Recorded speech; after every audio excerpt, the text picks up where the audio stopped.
Hello everyone, hope you are doing well. So today I'm recording again some scenario-based questions that ask frequently during the interview. So this is simple. I have written that question: write SQL query to delete duplicate emails from the employees table, keeping only the first occurrence, lowest ID, and remove later duplicate. That I will explain in the form of diagram as well. What is the meaning of it? Okay. Second question, which is one of the most important question and frequently asked during the interview, and many kind of candidates maybe do not get a chance to work on it and they do not give an answer on it properly. Okay, they do it actually, they already developed it or they implemented that, but somewhere they do not know the concepts behind it. So what is that? I am fetching a millions of record from the database. It takes some time and you will store somewhere. Now getting out of memory error, if you will store somewhere it will give out of memory error. So how will you handle it and do not have to go with pagination and sorting? So normally that was the older approach, we have to go either pagination and sorting. So other than pagination and sorting, do we have any other way where I will fetch the billions of record from the DB and it will give me out of memory error? Okay, one of the most important question very frequently asked. Okay, and third, how to perform concurrent execution in microservices. Okay, so these are the three questions which we will cover. So let's start one by one. First, go with the queries. So what that query does say, let me show you in the diagram. So we have an employee table having a like ID and having a like email. ID is having like 1 alan@gmail.com, 2 black@gmail.com, 3 as alan@gmail.com. So you can see here IDs are repeating. Right? So what it is saying, that write SQL query to delete duplicate emails. So whichever duplicate email we have, alan@gmail.com and alan@gmail.com. Remove a duplicate emails from the student table or from the employee table. Okay, name is mismatching here, so no problem. You can keep it like employee table here. Duplicate emails from the employee table, keeping only the first occurrence. First occurrence means it should display only alan@gmail.com. It should not display alan@gmail.com, which is occurring last, right? So keeping only the first occurrence, lowest ID with the lowest ID, and removing later duplicates. So whichever later is coming like 3 alan@gmail.com, that should remove.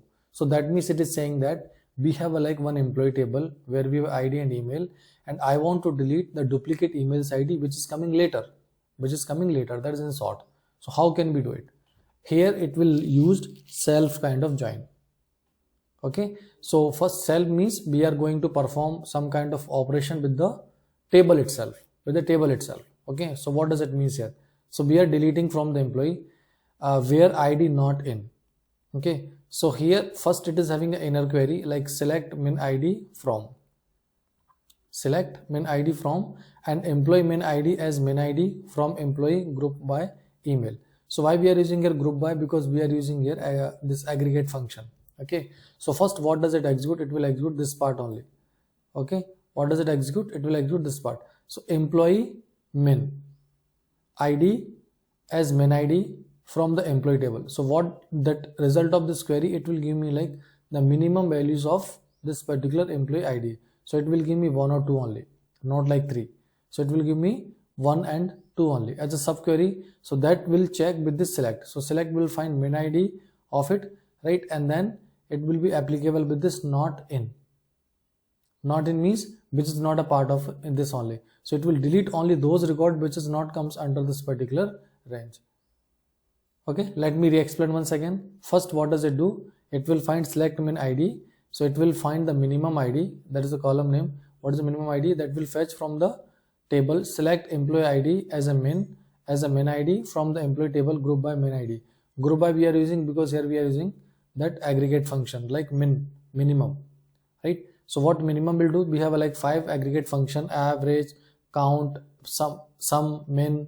Okay, so it is finding the minimum ID from this employee table. So here this select to till this group by email, it will give me only 1 and 2, right? Then here it is checking 1 and 2 not in. Not in is the one kind of a keyword here in the database, which MySQL, which does check does it fall under it or not. If it does not fall, that time it will be true. So that will return either true or false, right? So not in means delete only those which is not comes under this particular range. So here it will give me 1, 2. right? So not in 1 2, not in 1 2, that could be what, 3 only. So 3 will be deleted from this particular table. So that way this query will execute. Okay, I have explained the details. If you have any question, you can put me on comments as well. Now next question is what? I am fetching a millions of record from the database. It takes some time and you will store somewhere. Now getting out of memory error. So how will you handle it and not to perform pagination and sorting? Okay, how we can do it? So let's come to this example first. So problem with the default JPA fetching. What happened, right? Suppose we do fetch the record. So normally what do we write? Repository.findAll. So findAll is a one predefined method of the JPA repository which will give all the record into students in the form of list only. So list is nothing like a data structure, we know that. So data structure does store the data. If it is a millions of record, right, we may get out of memory error because I may not having that sufficient memory in my stack or in my heap, something like that. So that time I may get out of memory error. So JPA loads all the rows into memory at once. Out of memory error for huge data set. So this will the problem here. Then how can we resolve it? So for resolving it, we have a different approaches. First approach we have use streaming with the JPA or Hibernate. Streaming is what? It's nothing same like a Java stream. So stream is not like a data structure, we know, right? It is just only used for process the data. So it will process the data and store accordingly somewhere wherever is required. So what we are doing here, we are using streams of T. T means generic type. It could be any type. So it's Java 8 features only in stream data JPA, right? So we are having different method of that in JPA, that is a stream data JPA. So Spring Data JPA support streams written type. So we have a one type of Spring Data JPA support streams of written type. How does it support? Let's understand. So what we are doing here, when we are writing the method, right? Instead of using list, what we are using is streams here. So we are saying streams of student. Streams all students. So streams all students is having streams of student, and what it is doing? It is firing a one select query. Select as from the student as. So it's kind of fetching all the record. It's kind of select a star from the student. So it will fetch all the record in the form of streams here. Then how does this process like that? So here we are checking, okay. It is returning me a student stream, student repository dot streams all students. So streams all students, there is one method, right, that is calling here and from the student repository, and it is fetching the record, right, in the form of streams, and step by step it is processing for each whatever, right, it will get the result. It is not storing anywhere actually, it is displaying that directly. It is directly processing immediately, not storing somewhere. So advantage what? Results are streams row by row instead of loading everything into a memory. Right? So it is streaming row by row and performing displaying into a memory. So that is the one way we can go with the streams method. Streams all students. So streams is a one kind of approach, one method we have that support by the JPA itself. So stream data JPA support streams return type. Clear it? So that is method I have created, streams all students, and the streams all student built it in the streams type. That we can write under the repository in the repository only. Okay, that is the first approach. Use streamings with JPA or Hibernate. Second, use Hibernate scrollable result. So scrollable result, if you are working with a plain Hibernate, that time we can go with the scrollable result set. That is the second approach. For every large data, Hibernate provide scrollable result set. So normally we know, right, we are creating the session object by using the entity manager, and then we are using scrollable result session.create query from student, and here it will ask the fetch size. So what the fetch size we are passing here? Thousands. Dot scroll made forward only, while result set dot next, it will get the student and it will process it and it will display here, and then we will evict it. So important here, right? Clear sessions periodically to avoid memory blot. Clear it? So that time evict is what? It is just removing the data from the cache like that. So it is getting the thousands record of something and it will move on the forward side only, and then we were getting this result here. So what does it do? Here, this way you keep memory usage low while processing millions of record. So scrollable is also one of the way to avoid this kind of issues. Third approach we can use with the data streaming framework, like Apache Kafka is also one of them, Apache Spark, Flink. right? And Spring Batch also. Use Spring Batch.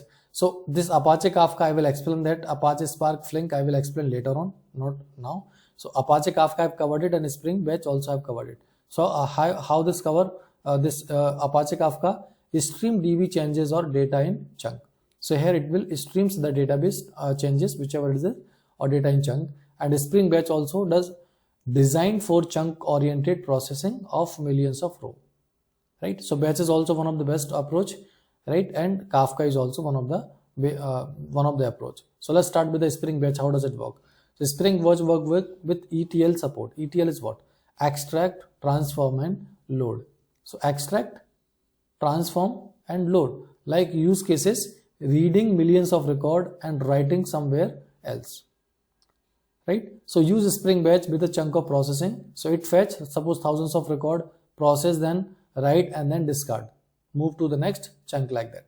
So that will take data in the form of chunks only, right? What does it do? First process, writes, discard, process, write, discard, and move to the next chunk. So here it is a method that is using manager entity manager factory. So JP page item reader builder, and then what we are reading like a student reader, okay, and entity manager, and then query string. So select as from the student as page size thousands and build, right? So here production ready, scalable, and avoid out of memory error. So batch, Spring Batch also the one of that best approach. We can avoid this kind of scenario where we are getting this kind of, to avoid that, not avoid, how to do concurrent execution, right? That is a question, how to perform concurrent execution microservices. For that we have to go with many approach. First we have to see concurrency within a microservices, right? Concurrency within a microservices, we have to go with a multi-threading or thread pool concepts, right? So in Java we know that executor service we have, or asyncs to process task in parallel. So what we are doing here, we are using executor service dot new fixed thread pool. So it will create a pool with the size of 10 only, and it will return the futures object, and then we can use them directly. Executor dot submit. So call external APIs, whichever external API which we have, right? We can directly call them. So if you want to call some third party API, we can directly pass them here, right? We have a reactive programming approach as well. Reactive programming framework like Spring Wave Flux, Project Reactor. Okay, that is one of that different things. Okay, Project Reactor, which that return the data in the form of mono and flux, and having a kind of back pressure kind of things. So that is a different approach that also you can look on it, or I will make a different video on it, that as well, right? Async API is also expose asynchronously endpoints using at async annotation, which we have by default in Spring, right? And completable features also one of them for parallel calls. So these are the different approaches which we have, that we will look one by one. Okay, then concurrency across microservices. So this is concurrency within the microservices, and second concurrency across the microservices, like between multiple service, right? So we are going the parallel REST call. So what we are doing here, an ordered service call. Suppose there is a 3, 4, 4 service. Suppose order service, we have payment service, inventory service, and notification service, right? Now concurrently instead of sequentially. So we have to call them in concurrently, not like sequentially.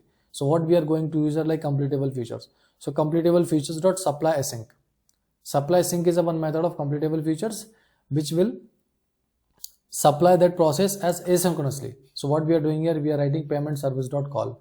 So there is a kind of API call here, payment service dot call, completable feature dot supply async. We are also having like inventory service dot call, and completable feature dot supply asyncs notification service dot call. So you can see here I am giving a call of 3 services: payment service dot call, inventory service dot call, notification service dot call, and we are binding this all with all of is a one method of completable features which will process all 3 services, and it will join them as well. So we know that completable feature does use fork join pool internally. I think I have covered this in the last, right? In the last session itself.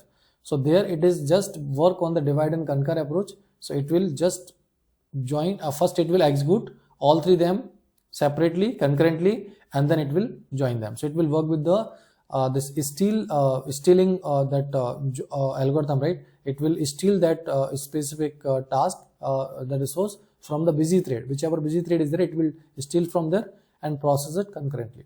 So completable features, you can see here we are running and we are calling multiple APIs concurrently. So how can we perform parallel REST call? That is also one of the most important question during the interview.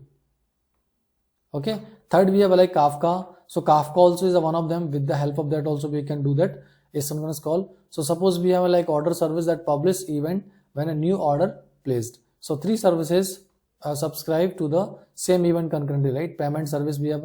So payment service just process the payment inventory, just update the stock, and notification service just send the notification email to the client or SMS, something like that.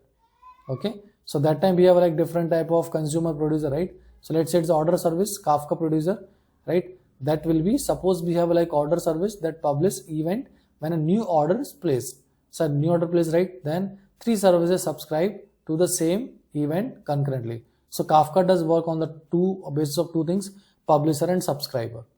Publisher means producer, subscriber means like consumer. That way also we can understand consumer and producer, right? So I will make a different video of complete Kafka. How does Kafka work internally? Okay, but right now you have to understand that there is all Kafka is also one of the way where it will do this concurrent call of that APIs, right? So payment service will process the payment, inventory service does update the stocks, and notification service just send the notification emails. All three questions. Thank you guys. Thanks for watching. Take care.